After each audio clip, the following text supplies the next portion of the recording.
This is the Lyndsay Stafford Show.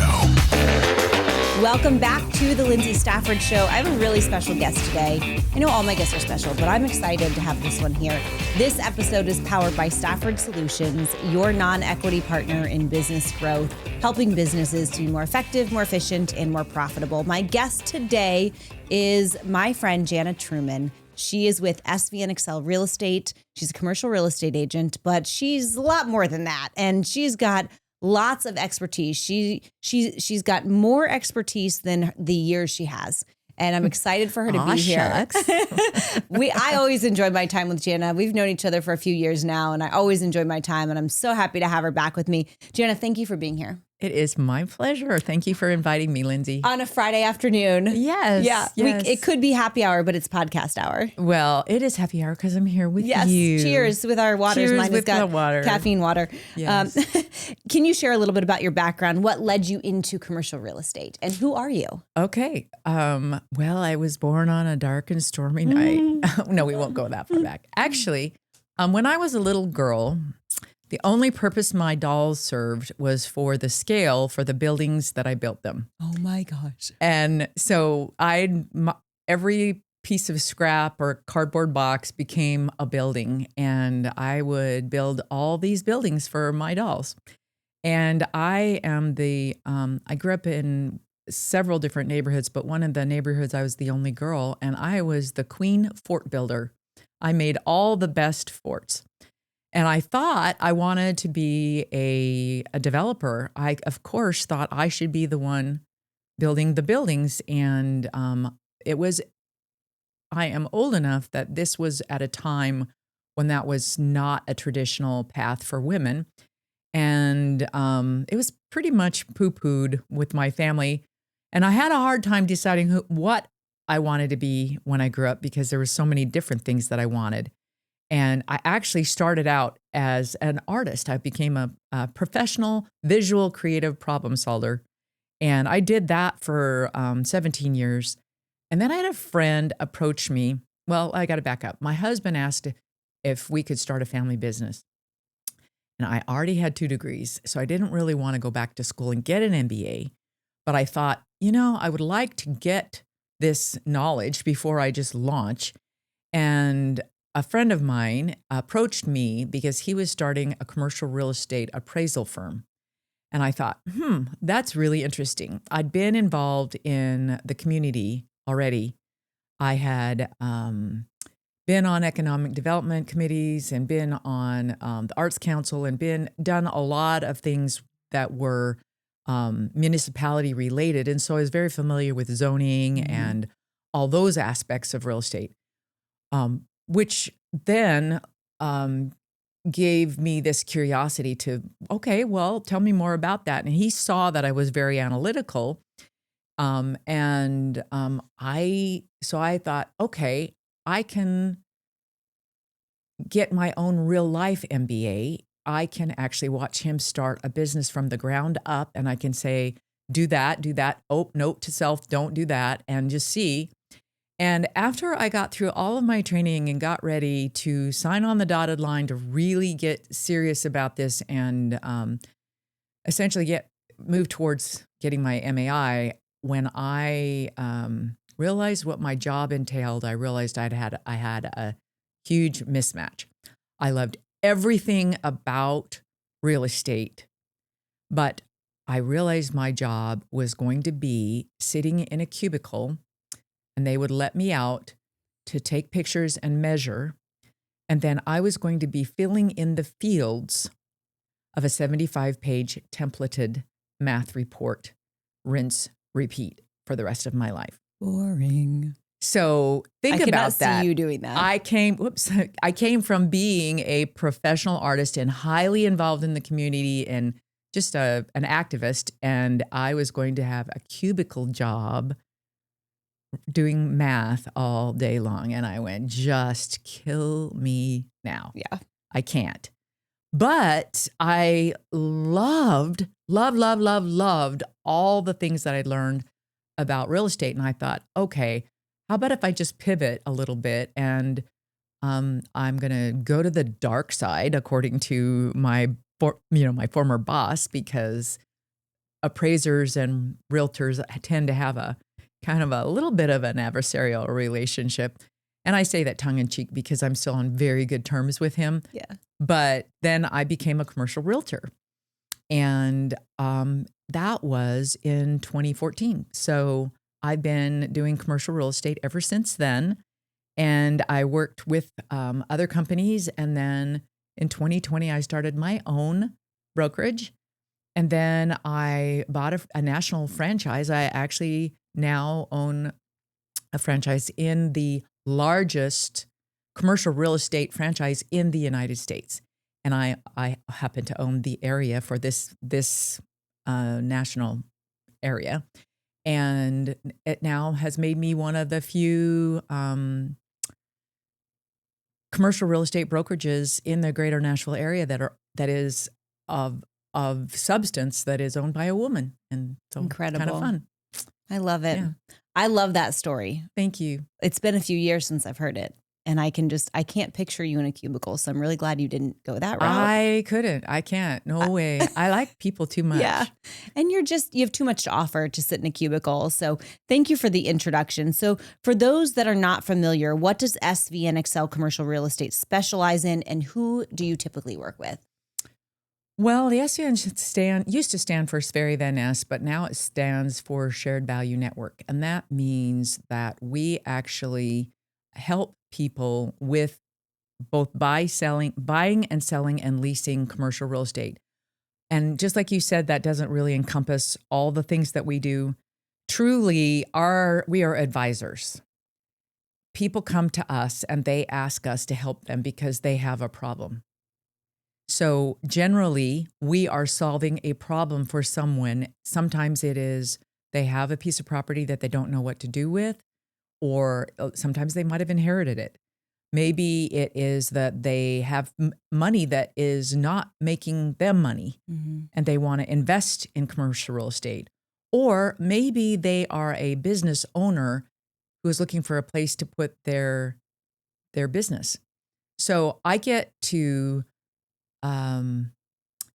be a fundamental part of the American dream because I get to help people find a place for their business, and I get to help encourage economic development, and I get to make an impact in people's lives. I help to bring jobs. I get to have build communities, and I can point at a path or a building and say that building is there because I got to have a part of that. And there's something really, really cool about that. So that's what I do. Well, you're a brilliant businesswoman. And thank you. Well, I mean, we've had a relationship for years. So yes. I can say we were in the same BNI group for 3 years. So like I talked to you every single week for years. Yes. And I had the opportunity to, sit down, have lunches with you and things like that. So applying that love for business and the knowledge you have to real estate is really like such a perfect sweet spot for you. It really is. I feel like, and this may sound really cheesy, but I feel that I'm doing the job that I was designed to do. And I love that. I get to use all the parts of my brain. I get to still be a creative problem solver. Yeah. Right. But, and I love to teach, and that's a part of me that I get to do because we use a lot of teaching in what I do. Right. It makes me really happy to help someone grow their portfolio and guide them in how to do that. And that's a really cool aspect of my job. But the business ownership part, I'm learning that every day is a new mountain range, right? But I'm also somebody who has a pretty high tolerance for risk personally. And it's probably a good thing because I think entrepreneurship is not for sissies. Oh gosh, you have to be so comfortable with risk and fear. One of the things I pray for every day is discernment with how I use my energy, my resources, my time, all of it.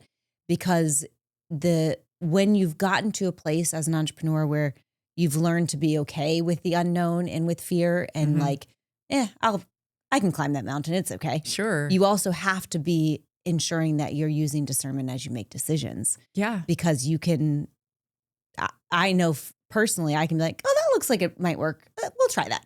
You have to be able to find clarity in the chaos. Yes. And we are surrounded by that, right? Mhm. That doesn't mean that the chaos is going to go away. You just have to be able to identify your next steps. And then also, I think you have to have a vision of where it is that you want to go. And at the end of the day, that's going to clear away a lot of the noise. Yeah.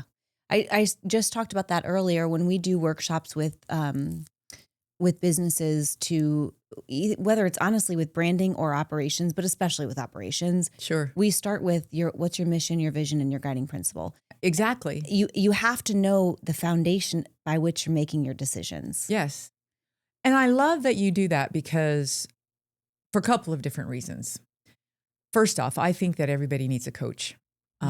I have lots of coaches in my life, and I think that it doesn't mean that I'm bad or wrong or weak. Right. Actually, to me, that is the smartest thing I can do, is to know where I'm weak. I think that's my one and only superpower is I know where I'm weak. Same.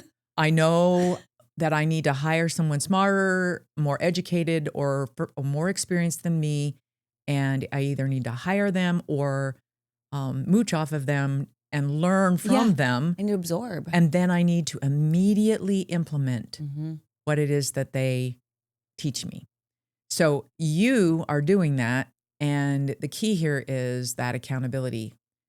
I don't think people really get how important hiring somebody like you is when it comes to you're teaching those principles, but then you're also holding them accountable to actually institute them. Right? Right.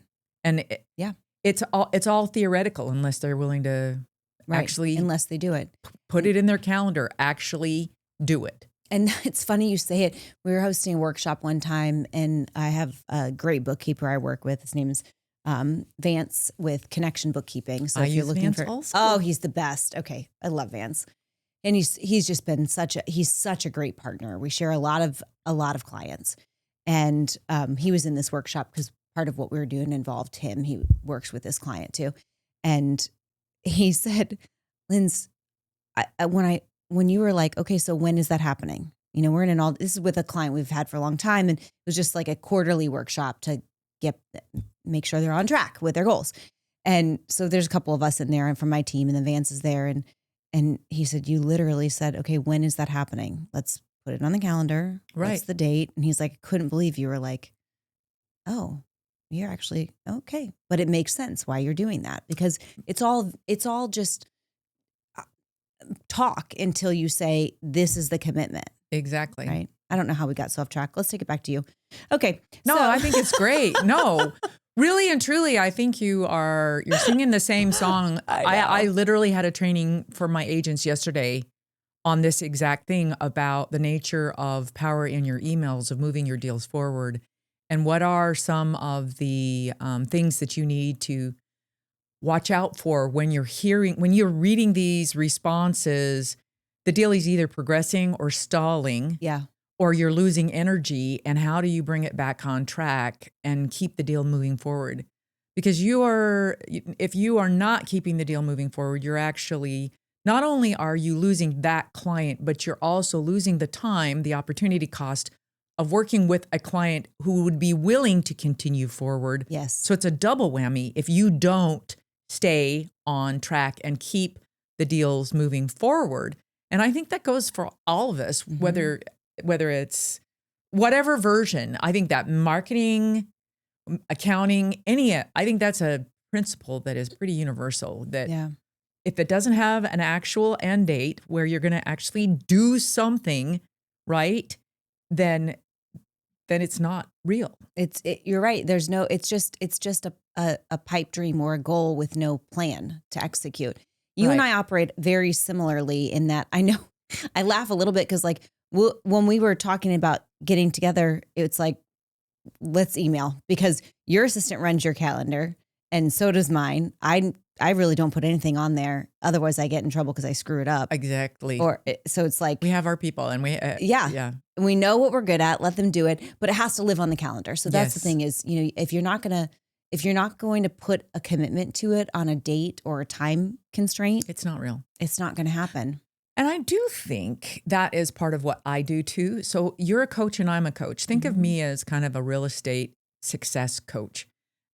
If you are looking to find a space or if you're looking to find an investment, you need someone who can help you make it actually real, who can give you data that you wouldn't otherwise be able to have, be able to show you the strategies and then walk alongside you to help you actually accomplish that.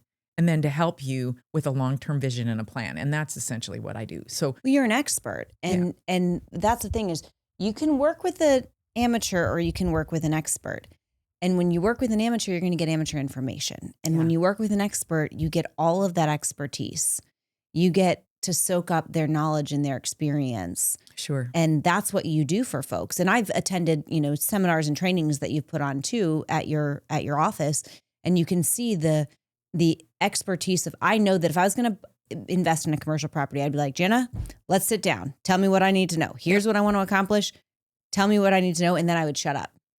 And the key here is that one size does not fit all.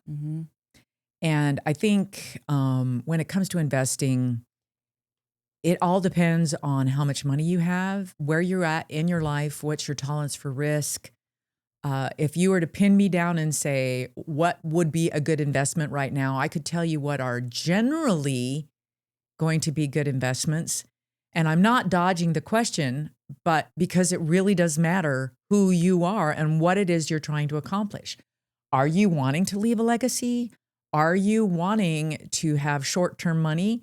Are you wanting to have a long-term, legacy? There's a lot of things that are going to go into that. And essentially we need to have an interview where I really dig into what are your goals and then help you achieve those. Because there might be a shiny object. We were talking about FOMO and the fear of missing out. And I said, I actually have FOSO, which is a fear of shiny objects, because I don't want to be distracted from the shiny when there are so many really good fundamental things. And sometimes we hear the latest and greatest and we're like, ooh, I want to do that.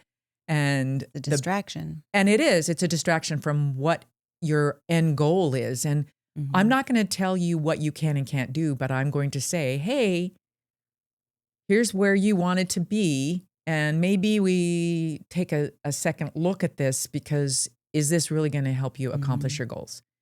And the answer may be, yeah, I really do want to do this. And I'm like, okay, then I'll help you do it. But the key is we will have that conversation, right? And I will advise you.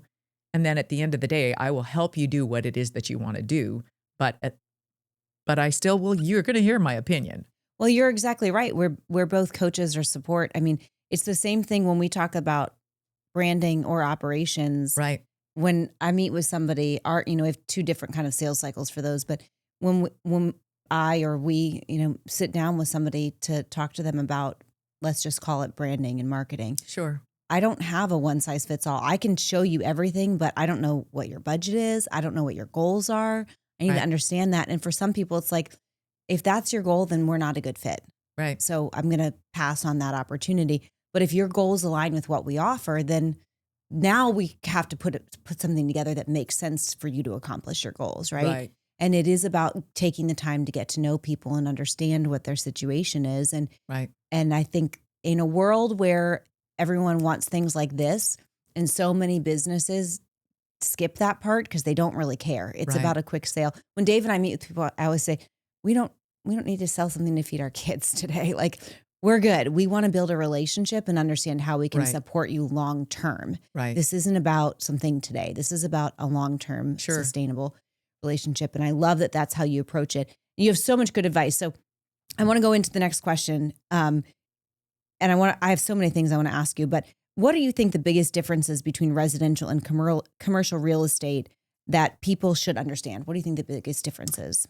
Well, I'm going to be a little academic here, and I'm going to give drop some knowledge on you. Bring it. So when you think of residential, I want you to think single family home. So residential actually encompasses a couple of different things.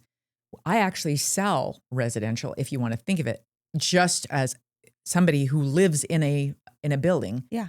But I sell apartment buildings. So it's still a residential function. So but I don't sell single family homes. Please don't ask me. It isn't that it's a bad thing. It's just not what I do.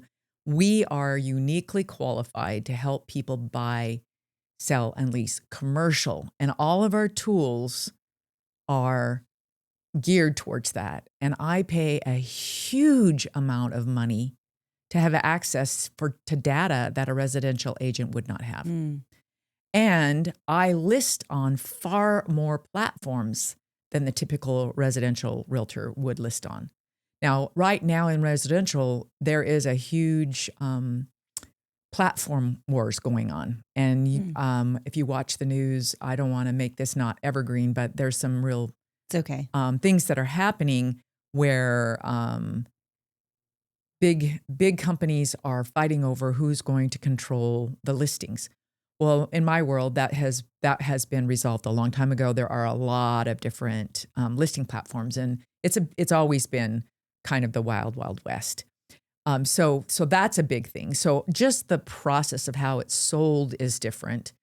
Another big important one is that residential and single family homes, you have condominiums, starter homes, family homes, and luxury homes, and that's pretty much it. Right? In my world, you have office, industrial, retail, hospitality, multifamily, et cetera, et cetera, et cetera. And then even just within retail, you're going to be large national retail malls and regional strip centers. And then you're going to have the small mid-market types of retail. And then you're going to have the single family or single tenant and at least types of investments. And those all have very different drivers and most likely have very different buyers. So you could specialize in just one aspect of those three in retail, but yet my company has people who are specialists in all those different segments. So it is, again, a very striated kind of you want an expert representing you who knows exactly that product type. And then another thing is the data is different.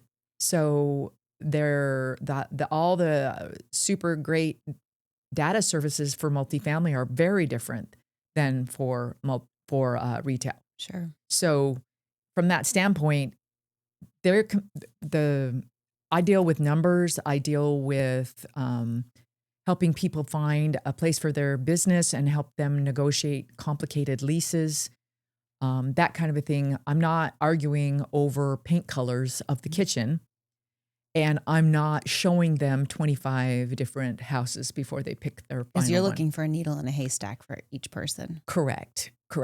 Yeah. So it's a very, very different world. And there are people who try to straddle both, but I don't allow anybody that works for me to do that because that's kind of like the shiny object distraction, I think, to try to do both. Now, talk a little bit. This is just an expansion follow up on that question. Sure. I know this already, but I want our audience to hear.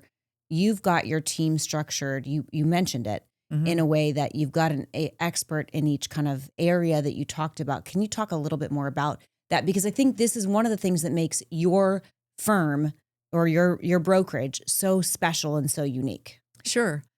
Well, we have the ability to be very hyper local, meaning that we can help people because we know the geographies really well, but we also know our segments really well. If you were working for a resimercial company or working with a resimercial company, they may not have the specialized tools that we have or the specialized knowledge. There are other companies that do what we do. And in the great scheme of commercial real estate, there are actually 6 other companies, that are much bigger than us, but they are internationally publicly held companies. So instead of answering to a local owner, they answer to shareholders. And that gives us the ability to actually work for our clients and for our clients' best interest. And another thing that is very unique about us is that we share commission. I don't think I knew that part. The vast majority of the other brokerages that are bigger than us, and even in the top 20, they don't share commission. So that means that when you hire us, you're essentially hiring everybody else. So simple law of supply and demand. Yeah. If you have a limited product and you have more eyeballs on that product, what's going to happen to the price? Right. There is a much higher likelihood that you're going to get it for a higher price, sell it for a higher price than if you hired someone who is only going to show that property to their limited pool of buyers. Right. Now, I'm not going to say that we do that 100% of the time. We have a client right now who has flat out said, we will not let this be on the open market because this is a private sell. We have a huge bench of buyers that we can put it in front of that still solve the problem. So we can mimic the model that of our competitors have.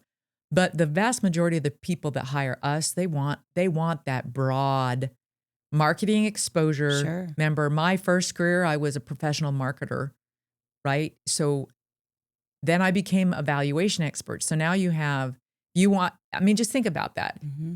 If you had a residential agent who was just dabbling in commercial, competing against someone who has a very strong background in actual marketing, who was a valuation expert, and now is an expert in negotiation and in commercial real estate in these different segments, who are you going to pick to represent you? Right. It makes it a pretty clear choice, right? Yeah.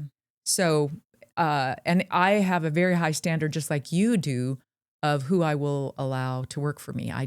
People approach me all the time who want to come and break into commercial real estate, and it's really tough to break into. And I take only about 2 to 3%. I think the last time I was in your office, you were going through applications. And actually, there was an interview that came in, I think, right after we were meeting. And you had something like 20 or 30 applications that you got that day. It was a crazy I don't amount. remember exactly. I just remember it was a lot. Yeah. Yeah. We don't really, I try to talk people out of going into commercial real estate just because it takes a very unique kind of a person to be successful. You have to have a lot of grit and resilience, and you really have to be very, very curious. And there are people who they like the idea of it because it sounds sexy, because you can make a huge amount of money doing what I do, but that's not the reason why you should do it.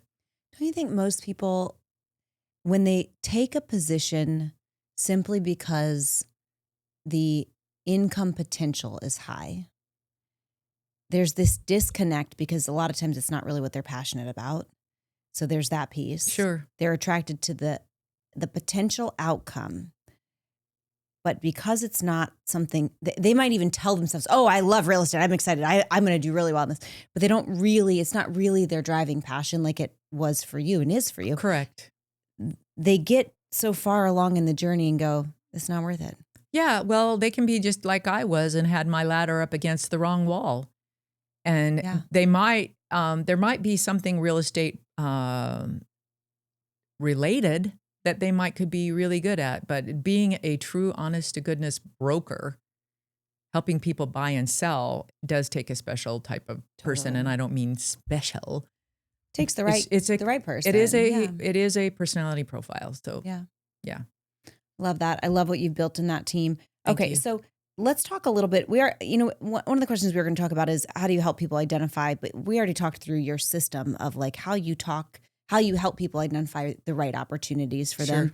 So I want to talk, what are some of the common mistakes you see investors or business owners make in commercial real estate? Sure. Well, probably the first one is to not have a guide, try to DIY it, right? That's number one. Number two is I see this with a lot of investors that are new to investing, is that they think that there is a perfect deal out there and there is no such thing. Not only that, but that's actually not where the real money is made. Generally, there are deals to be made, but they're going to take some work, and there is going to be some risk. And so this idea that you're going to listen to a YouTube guy and find that passive income and not use any of your own money and not have any risk is a bunch of baloney. It's not true. So that's number 2. And number 3 is that I think people think that they are going to get rich quick, that real estate is not a get rich quick scheme. And then let's see, we're number those 3, so we're 4. 4. Yeah. Is when you go to find those deals, you may, especially if you don't have an advisor, you may be thinking that you're buying a property that is going to cash flow immediately, and you don't understand that sellers sell on what's called pro forma. Buyers should buy based on actuals. So a pro forma means what the property could do in the future, not what it's doing actually. So the seller wants you to pay for that building about what it could the potential be. But the biggest mistake is to buy on a pro forma rather than actuals. So there's that. And that kind of comes to number 5, which is if you buy and it has to have if it has to be perfect conditions for that to be successful, it's not the right deal for you. You can't have it be so narrow in its criteria that all things have to go exactly right in order for you to be able to make a lot of money, then that's not the right deal. That is the same problem so many business owners have, period. They do projections or a bid based on the ones that need help, based on if under perfect conditions versus I'm going to do a proposal or a bid or projection based on worst case scenario. Right. And does it still work out for me? Right. And I've made that mistake. I think every business owner has made that mistake at some point where you just don't do your project. It's one of the common things that we help business owners to understand is if your profit margin is not high enough, why is that? And a lot of times it's because, especially we work with a lot of builders and folks in the construction world, right, or contracting world, and a lot of times it's misbidding because we're moving too fast, or we're not. Right. We're saying if not everything goes right, this is the scenario. But it's like, but what if? Right. You got to consider those conditions. So that's not a surprise to hear that, Jana. I'm going to add one more. Sure. So number 6. Oh, 6. Okay. Number 6 is one of the most common mistakes I see is that they don't vet their partners well enough. A lot of the real estate that we're selling at the moment is what I call a partnership divorce, where they are literally not getting along, and they just didn't do their homework on each other, their due diligence. And now, because they can't get along, they're having to sell at a fire sale, and everybody loses. Yep. So take Except your the time buyer. and do your due diligence. Make sure that you know who you're getting in business with before you plunk down your cash. Very few partnerships are successful. I think I talked about this on a previous podcast today, that Dave Ramsey says the only ship that doesn't sail is a partnership. And it's pretty, You work with your husband. I do, but yes. And I work with my husband, but I'm the owner of the company. Me too. Yes. He's my partner, but I'm not saying that that's not the partnership that's right? Like we're partners in business. Sure. But when it's not your spouse, it's somebody outside of that. It can be a very dangerous place to be. So. Well, it can still be dangerous if it's your spouse. Yeah, that's true. I guess if it's not the right spouse. No, yeah. I actually think it's not even that it's the right spouse. It's that you are too young in your relationship. Fair. Because I think that we would have killed each other had we tried to do this 20 years in. I would say the same thing. Well, we've only been married 20 years, but let's but even you say have 10 to- years ago. I don't think Yes. we would have been able to work together the way we do now. And I think that's You're just right, a matter timing. of timing is a huge Yeah. aspect of that. So even just somebody that you trust with all your heart, if the timing isn't good, Yeah. it can still not work. So I have a partnership with my dad in our properties business, our short-term property rental. And we, really had to iron it out. And still, it's my dad. So that's a different right. story. But partnerships are hard. I've heard a lot of partnerships that just don't make it. Yep. So And- that's number 6. Yeah. Any more? Oh, I could go on, but I'll let you ask the next question. Okay. I wasn't sure if we're going to end on lucky number 7. No. I'll stop. Okay. So, this is a good one. How important is location, timing, and market data when making investment decisions?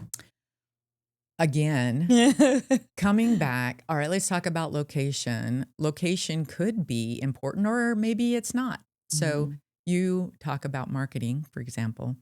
Is the location part of your marketing plan? Because if the location is part of your marketing plan, then the money that you're paying to have that, for example, retail visibility, if you want to have that high-end spot with the walkable traffic, you're going to be paying more in rent. And that may be a really big ouch for you. But if you are going to depend on those feet coming to your business, then that's all part of your marketing. Right? So it's a marketing expense as well as a real estate expense. But if you don't have to have those feet coming into your business, then maybe you can be more hidden and you can find a location that doesn't cost as much. But then you still, my friend, are going to have to pay for the marketing somehow. And your marketing budget's going to reflect that. And for some, they have to do both. And then they really have to pay, right, in order for them to be able to do that. So location, it all depends on the type of business. Yeah. Timing, I actually find timing is it's timing for you, not necessarily the timing of the market. Yeah. Because it might be a really great market, but if it's not a good time for you, then it doesn't matter. But if it's a good time for you, even if the market's terrible, we can still most likely find something that's going to work for you. Yeah. What was the third one? I was so ingrained in listening to what you were saying. Market data. Market data, I would say market data is, again, only as good as your timing, right? You make decisions based on the market data, not on emotions, right? But, and a lot of times people they'll justify their decision using the market data instead of the other way around. And that's actually one of the big differences between residential and commercial is we make decisions based on the numbers, most likely. Now, we still may justify it with the data, right? I mean, with an emotional, whatever, because I will tell you that most people still buy even real estate because of an emotional trigger. Isn't that funny how we can convince ourselves that we're right? Yes. In a situation, we will focus on, and you got to have that sounding board of somebody who's not going to yes you. Who's going to say, yeah, but, which is why you need someone coaching you through it. That's going to be grounding. Obviously, you're going to let the client do what they want, but you're going to ground them in, yes, I understand your emotions, but sure? Let's have another opinion on that. Maybe is there a world where this could go wrong? Yeah. And let's talk about what that could look like. And would you like me to explain to you where the potholes are on this road? Or you want to put your blinders on? Yeah. And most of the time they'll say, oh, no, please tell me. Yeah. And I'll be like, okay. And I roll up my sleeves and say, here you go. Here you go. Yep. Wow. Well, what advice do you have for someone who wants to get into commercial real estate? Well, not as an agent, but purchasing. Sure.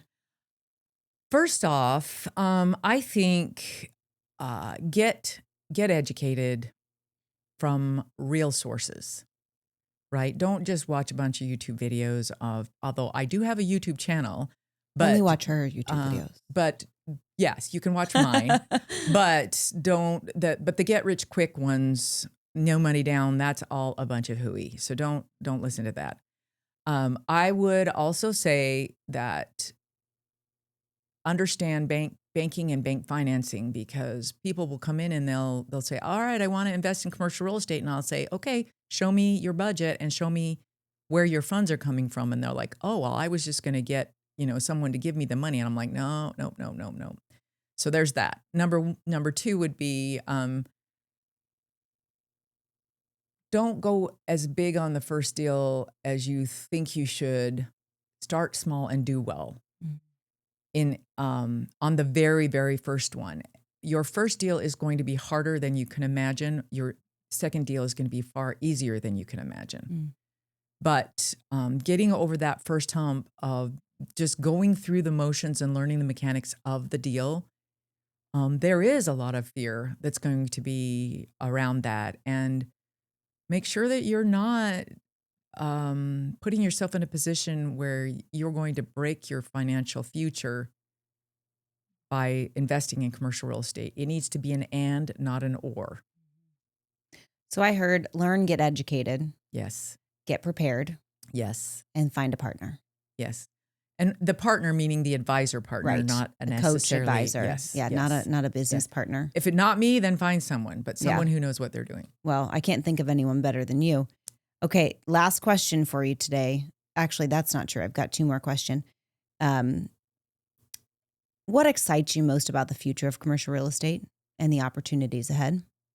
Well, I think we're going to see less part-timers and more professionals because of the way that the world is going. I think with the advent of AI and a lot of the tools that we have at our disposal, I think what that's going to do is make it so that the people that are going to be involved in real estate as a general, not just commercial, but even residential, that the part-timers will not be able to do it as much because the cost of the tools for both sides are going to continue to grow. But also that's going to give more time because that AI is an accelerator or an amplifier, but it's going to give us more time to focus on the relationships. So the key here is that real estate is a team contact sport. That means you have to have not just one, but a whole team of people who are surrounding you, who are going to solve problems for you. Your accountant, your commercial real estate insurance person, your commercial advisor, your commercial lender, all of those, maybe your legal advisor. And all of those need to be in place in order for you to be successful. And all of them are all getting ready to be impacted by AI. And that just means that you're going to have a greater opportunity to have relationships that matter. And so that's a double-edged sword. That means if you're coming in without those, you're going to be at a disadvantage. But if you can adopt those and really learn them, then you're going to be at a huge advantage.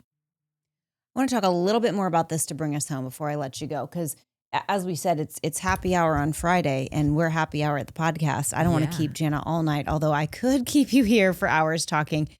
But I want you to expand a little bit more about AI in commercial real estate. And I'm going to ask you to share a little bit about your involvement in the community and how you educate. You've been in commercial real estate for over 13 years now, right? And one of your passions, I know personally, is truly helping other people. Yeah. And it's not just helping the buyers, it's helping educate other people. That Sure. means even educating other commercial real estate agents. That's education is important to you. Yes. So talk a little bit about AI in commercial real estate and a little bit for us about how you're kind of leading the way in that. Well, I'm a nerd and I make all the mistakes. First off, I just want to say that. Me too. And I love technology. I don't know if you ever saw Napoleon Dynamite, but there's a segment where one of the characters sings, "I love technology," and that's me. I love that. So I have found a place in being featured on quite a few national commercial real estate forums and podcasts specifically for AI. And I'm sure that's because I have already made all the mistakes. And I have found that has been a huge amplifier for me because I have been able to train AI and have AI do for me things that would normally I would have to pay someone else to do. Mm-hmm. So it is, I create minions, if you will, and I'm not necessarily even talking about agentic AI, and I could go on forever about that. But the tools that we have are allowing us to underwrite quicker and to be able to do the analysis and also marketing. I mean, there is not a single aspect of commercial real estate where AI is not going to touch. Mm-hmm. However, I also have been talking a lot about the legal ramifications of that. For example, how if you load a confidential offering memorandum into an AI, right now, um, uh, there was just a landmark case in the state of New York on the 21st of March where they were actually sued and lost for breaking the NDA. And it isn't a matter of whether or not the large language model shared or gave that outside. It's that AI was not a designated third party. Mm-hmm. And so that's going to be something that we're going to have to contend with. I predict that this is going to continue to be something that over the next 5 years Mm-hmm. is going to be slugged out in law. Mm-hmm. So there's that. Another aspect of that is this idea of cloning ourselves makes us so much more easy to be frauded. And I had an instance where my son, who is he's a big gamer, and on Twitch, somebody took his Twitch feed and cloned his voice and used it to call my mom, who's elderly, and pretend that he had been arrested. And they asked my mom for money. He told this voice told my mom that they needed $10,000, and they wanted to that they would send someone to my mom's house to pick it up. My mom did not have the 10,000; she only had 7, and so she took out a cash advance for the 3,000, and then they sent someone to her house and picked the cashier's check up. And it was not my son. Oh my gosh. So what I would highly recommend is that if anybody is listening to this podcast, that you have a family safe word that is not in an email form, not somewhere that anyone can find, that you have a conversation with your family members so that if they're not living with you and there is an issue with money, that you have a plan in place so that they can know that it's really you. So AI is going to be an amazing part of what is going to happen in the future of commercial real estate, but it's not going to solve the problems of all human behavior. Mm-hmm. And in fact, all companies need to have policies and procedures that create guardrails for AI, whether you're commercial real estate or not. So it's probably the thing I'm the most excited for, but it's also something I'm really cautious about. Yeah. Does that make sense? Yeah.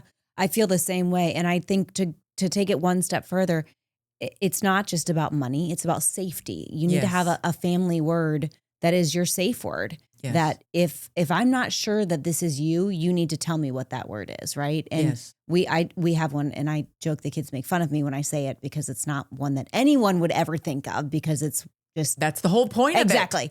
Exactly. And they're like, why do we need that? And it's like, because you might.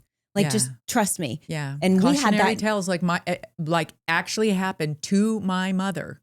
That's exactly why. Right. So, and I love her, and she's not a dumb person. Well, it doesn't, AI can trick the most intelligent people. So you have to have precautions. Sounded just like my son. Of course. And she loves her grandson. So she's going to do what she needs to for him. Yeah. I think we had a safe word growing up. Yeah. My awesome. mom was so ahead of it. Like, if someone's ever going to pick you up from school that's not me, or a friend's house that's not me, this is the word they're going to tell you.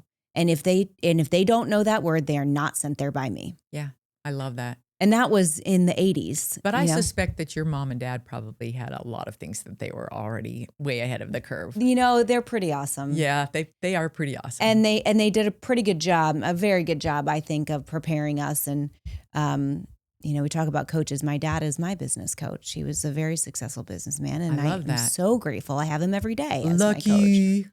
I know. You're so lucky. I talked about him at one, I know I am. I'm so blessed. I'm so grateful. In one meeting, and I was talking about him to somebody, and she said, "Do you think that he would be my coach?" I said, "He doesn't do it. He doesn't do that. That's not what he does. He does it for me." And she's like, "But maybe, would you ask him to consider it?" I was like, I get asked that actually. I bet. Would you be my AI coach, Yeah, or would you be no. my? Now I do like mentorship. Yeah. I am on the I'm on the National Council for Women for SVN, so it's the SVN Women's National Wonderful. Council. And that is part of the reason why I did it, is to be able to do that in a structured way and give back. Yeah. Right. But it is a structured thing. Correct. Right. I don't just do that just all for free all the time. Well, you can't as much as you want to. Yeah. You have to find ways that you can give back and make it make sense for you. And it has to be limited. You can't, you have to have boundaries with your time more than anything, right? Your time and your resources, and your number one resource is your time. But we do a lot of free education that we don't charge for. You sure do. Talk a little bit about so as we kind of wrap it up, talk a little bit about where people can find you, some of the things, because I know you have a ton of resources out there. So can you share some of that? Sure. Well, we have a group of videos called Accelerate to Generational Wealth on YouTube. Our group is SVN XL, because that is short for Accelerate. And we help people learn about investment in commercial real estate through that SVN Accelerate to Generational Wealth. We also have meetups in our office where you can come in.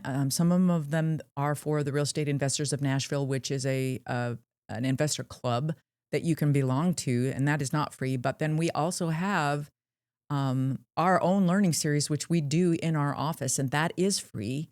It comes out on Eventbrite, and the dates are already listed on our website, and our website is excelcre.com. Perfect. Easy. And anybody can look up SVN Excel in Nashville and Google it, and you're going to be able to see that. I'm going to be featured on a BOMA panel on AI for commercial real estate in a couple of weeks. So if you want, you can go participate in the BOMA National Convention and see me on stage there. Or I do appear regularly on podcasts like this one, and or different. If somebody wants to have me come and speak about commercial real estate, this is something that I really enjoy doing. So I'm happy to be able to do that, to come and talk to a group about commercial real estate. I love that.